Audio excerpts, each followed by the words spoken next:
Let's explore some more ways to uncover niche ideas. But before we get to it, here's a caveat.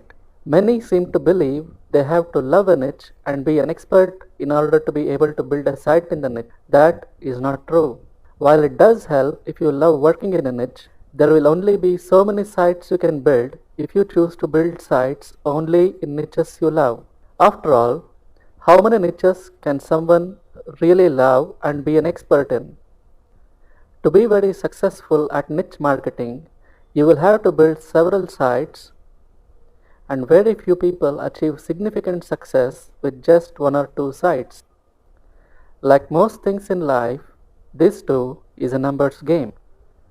If one site makes you between $500 to $1,000 a month, wouldn't you want to build at least a handful of sites every year? You can't do that if you believe you need to be passionate about a niche to build a site on it. You want to approach this like journalists approach their work.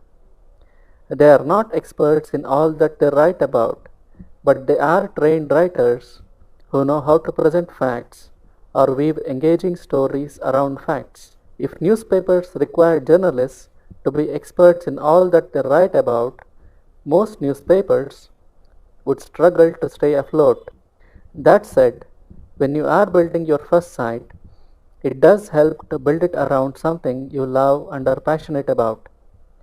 But once you have built one or two sites, you would possibly need to look around for more niche ideas, even those that never was of the slightest bit of interest to you in the past.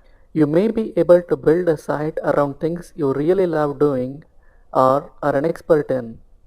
You can uncover some ideas just by asking a few simple questions. What's your job? What are you good at? What are your hobbies, interests, and passions? What were your interests when you were a few years younger? What is it you love to do with your free time? What are your friends' hobbies and interests?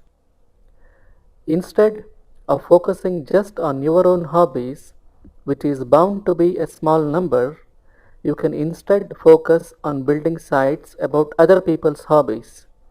That way, you can have scores upon scores of potential ideas to look at. Here's a site you might want to explore. It's about popular hobbies. Discoverahobby.com. If you want to look at a much bigger list of hobbies, you might want to look at this Wikipedia page. There are so many hobbies listed here. For instance, if you draw or paint and know a thing or two about art, you might be able to build a site around artist supplies. There are so many products you can sell. Or, if you were a ham radio enthusiast in high school, you could possibly build a site around that.